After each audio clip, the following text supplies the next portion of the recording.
Good evening, everyone.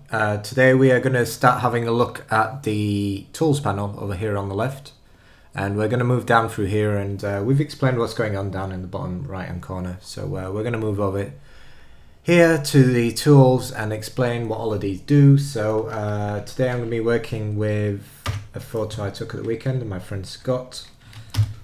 We're doing some photos for his modeling portfolio. So this is just the raw photo out of the camera. So it was pretty nicely lit in terms of like how I would want it to be lit. But this is not about the photo. This is about these tools. So as I pointed out before, as we go through these tools, you need to remember that they're all context sensitive. This bar up here will change to whatever you want, and whichever one you select, if you have any presets that you have for the tools. A lot of these tools don't have presets, but some of them do.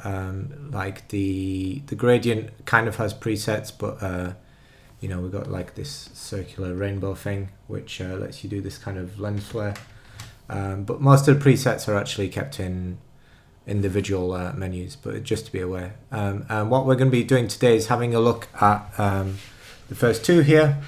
So we have the move and the artboard tool. Now on each of these, if there's a little like drag down arrow, it means you can actually make, there's actually more than one tool. They're just kind of like grouped into these kind of tools. So that's just aware. The artboard tool I don't really use that much. I prefer to work with separate Photoshop files, but what it essentially does is help you have, as you can see here, we have a canvas.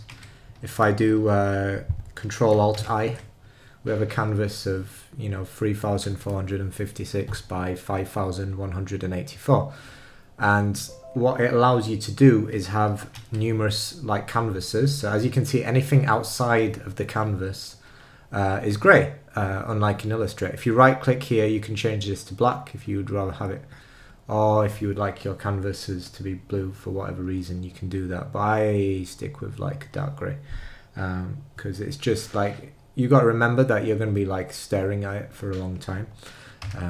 So it's good to kind of go with one that you're kind of happy with. If you press F, you can cycle through these screen modes. Now watch what happens. This bar is going to stick to the top. We've lost the top bar. If I press F again, we go into full screen mode almost. And if I hit Control I, get rid of the ruler. And so what this is like really good to do. And then if I press zoom, I can like move in and out here. If I hold space bar and drag, you get the hand tool, which is like really useful for moving around your canvas. And so I might do this if I was like going into fine details. So hold Z, kind of zoom in, and then let go, press space bar, have a look at my picture, make sure everything's on point at the maximum level, and then I'm going to press F again to come back to this kind of the master view, I guess. I have a timeline down here. I don't really need this for now. We're not going to really do timeline stuff for a while. So let's move on. Here we have this is called the Marquee Selection, and I'm going to do a video on selections, like just selections, because selections are probably the most important thing that we will cover. In fact, this is now the selection video. I've just made an executive decision because these tools, and I'll go into like advanced selections later on, but I need to explain what a selection is. So a selection is, if I drag out, as you can see here, by default I've got this rectangle tool. If I drag out, we're going to get these, what people often refer to as like the dancing ants. And once this has been drawn, I can move this around by coming inside. I'll get this white arrow and this little rectangle next to it, which means I can move my selection. So I can move it there, move it here. If I come outside and draw again, I'll create a new one. If I hold shift, I can create numerous selections, and then when they overlap, they will join together. Alternatively, if I hold down Alt, I can remove from this selection. And what this does is it allows you to create more complex shapes that you want to use as selections. What can you do with a selection? More to the point, I'm going to swap to my move tool again. And if I move this, we can see that we are moving everything within this selection. Now, so we've essentially like created some kind of like weird alternate like thing here. And the only reason you're not seeing things behind is because I have like two layers here, as you can see, and I still have the original background. So this has allowed us to create like a kind of semi-interesting effect. I'm going to create a few more of these holding shift, and you know, this could almost be like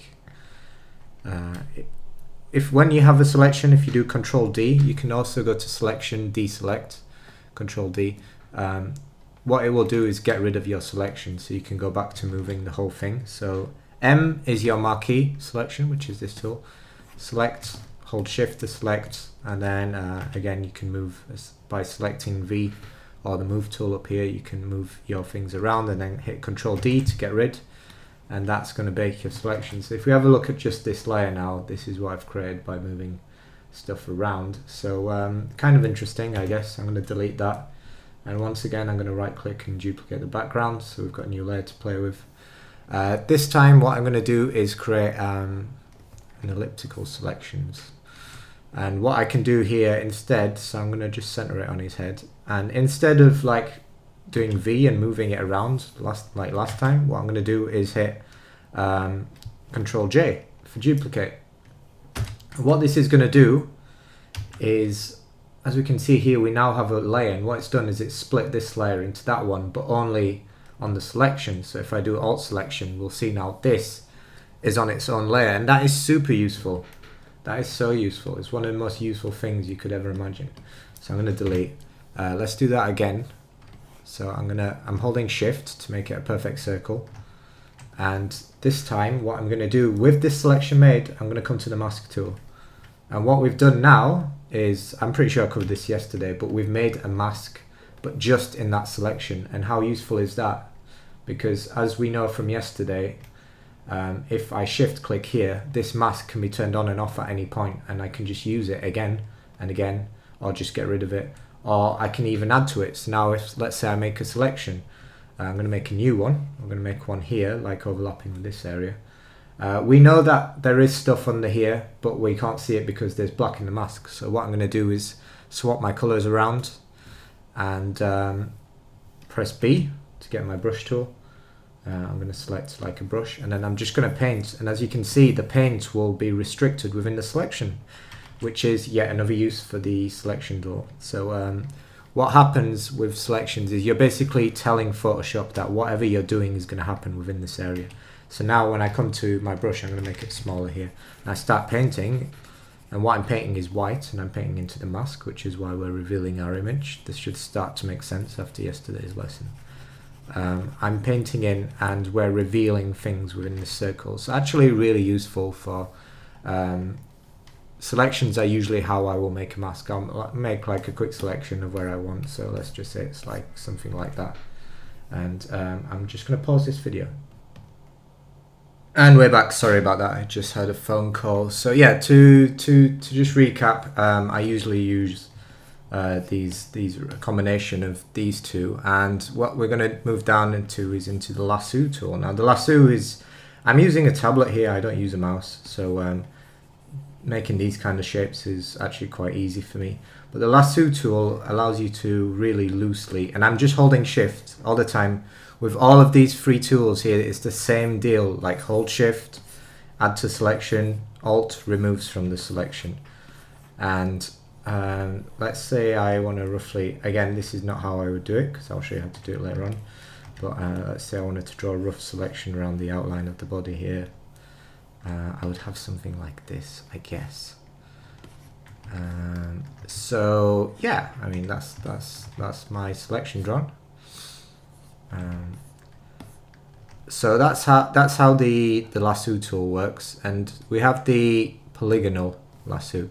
So if I hold this down now, you see we're going to get it, and this is exactly the same, but when we come to drawing, we're going to get, I don't know why it's quite disappeared here. Oh, hello. Right, okay, there we go. What this does is it draws a selection but in a straight line, and once you come back to the middle, sorry, the first point, you can kind of like join up the edges, which is what we're doing here. So this allows you to draw like more precise, I guess, shapes. If you double click anywhere, it will like just close the loop, which is useful.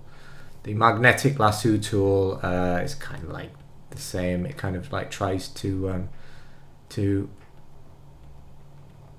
follow the path. I don't really use the magnetic lasso tool, but yeah, I think like between those two, you'll probably have what you need to create a basic selection.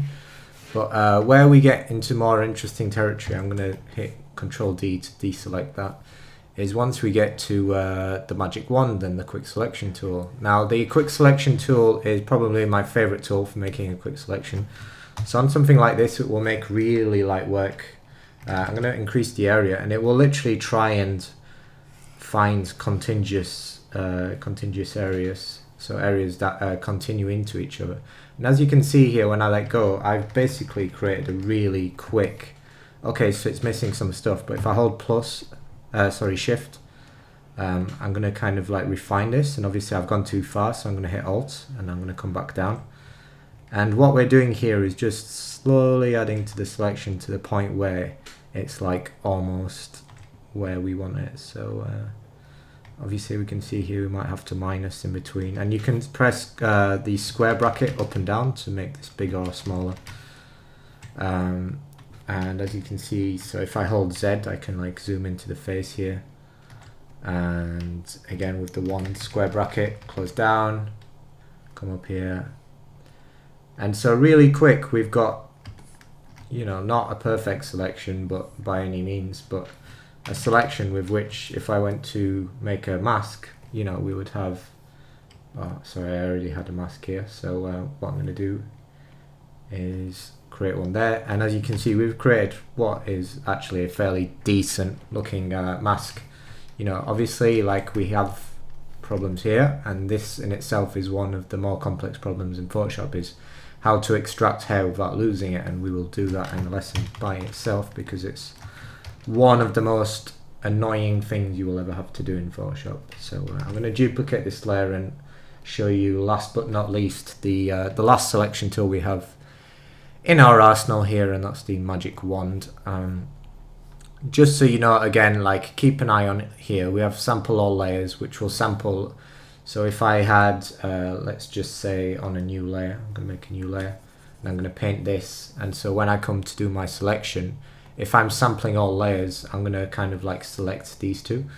Whereas if I'm not sampling all layers and I deselect, when I come round, it's going to only understand this because I'm on that layer. But if I'm on this layer and have this one on, it's only gonna, I'm gonna deselect that, it's only gonna understand the actual data on that layer, which is these contours here. So I hope that makes sense. I'm kind of trying to skip over it because I don't want to waffle as usual. And these tools here, add and minus, I'm teaching you how to do that with the keys on the keyboard. So like I said, shift adds to a selection, and alt removes from a selection. So really fast ways to make, you know, like pretty decent selections. Like that's not too far. When you have a selection, another thing you can do is Control Shift I, and what this will do is it will invert the selection. So now if I mask this, we've got the background, and you can also do this with your mask. If you select your mask, you know how we had invert, you can invert the color of your mask, and so you'll get the, so with Control I, and you will get the opposite.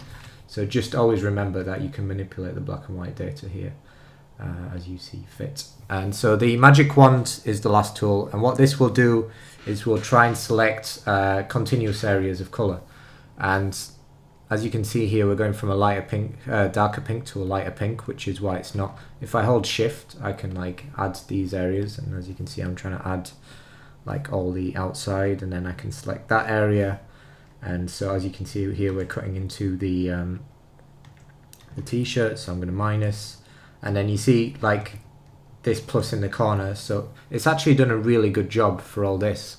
But you've got to remember, you've got like these tools for a reason. I could then switch to the lasso, just alt, and then quickly get rid of that selection. So it's about knowing your tools, these three tools, and then using, and as you can see here, if I do command, if I do a mask, I've got the wrong selection, so I'm going to undo, hit Control Shift I, which will swap all our selection around, and then when I come to do my mask, we will have the inside. So definitely let's call that a day for today.